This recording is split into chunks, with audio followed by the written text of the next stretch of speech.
Hi guys, welcome back to my channel. In this video, we are going to see how to download PostgreSQL on Windows 11. So let's start. At first, go to your favorite browser and type PostgreSQL download.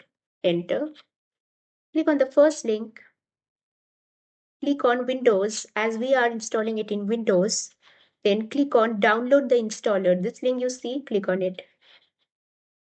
Now click on the latest version 18.2 under Windows x64. Click on it and you will see the download has started.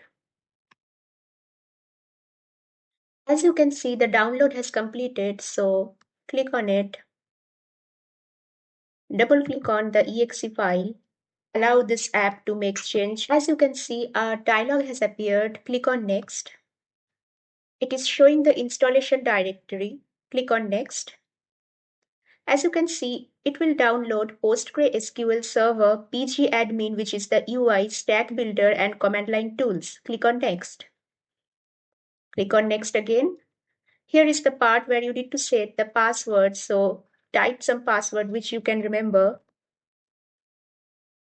I will go with admin. Click on next. As you can see, port 5432 is the port on which PostgreSQL Server will run. So click on next. Click on next again. Next. Click on next again and the installation will start. It will take some time, so wait for some time. As you can see, the installation is done.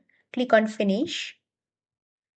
Now this is a dialog box related to Stack Builder. Click on the drop down and select PostgreSQL 18 on port 5432 and click on next.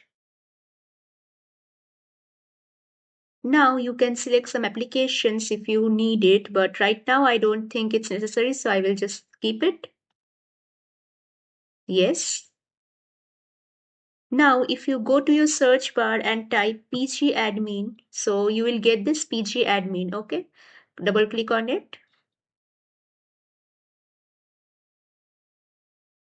And as you can see, PgAdmin, which is the UI for PostgreSQL, has started to load. As you can see, the PgAdmin has loaded.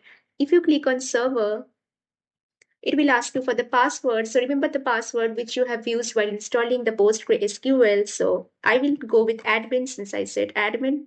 I'm clicking on OK. As you can see, the databases, login group roles, and table spaces have appeared. So if you expand the databases, you will see Postgres database has been created by default by PostgreSQL.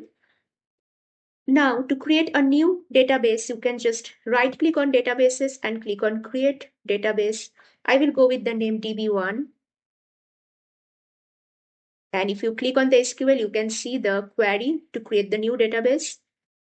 Click on save. As you can see, DB1 is created. Now, to query this database DB1, you can click on the query table while selecting DB1. So I'm clicking on query table. As you can see, the query table has opened under DB1/Postgres, this one. So under this database, the queries will work. So if you want to create a new table, you can create from query also, and I will show you how to create it through UI. So if you go to the schemas, you expand the schemas. Under schemas, you will see tables. Under tables, you can just right click on the tables, create table. Give the name of the table. I will go with EMP. And if you go to the SQL, you will see it is using this query to create the table. You can click on save. To add columns to this table, you can just expand the EMP and right click on columns, create column ID. Click on definition. Give the type of ID as suppose numeric. Save. This is one column, and another column I would like to add is name. Definition, character varying. Click on save. So these are the two columns I have added to employee. Now let's see from this query tool. Select star from EMP. If I run this query, you will see the table is empty. So to insert some values to this table, we will use the query insert into EMP values 1 comma, I will give my name Riju, okay, and single quotes I will use. Now to run this query, you need to select this particular line and click on execute script. As you can see, query returned successfully. Now if you run this query, select start from EMP, you will see one value under the columns ID and name. So we have successfully downloaded and installed PostgreSQL and validated it by creating database and tables and inserting values to the table and running queries. So that's it for today, guys. Thanks for watching this video. Have a nice day.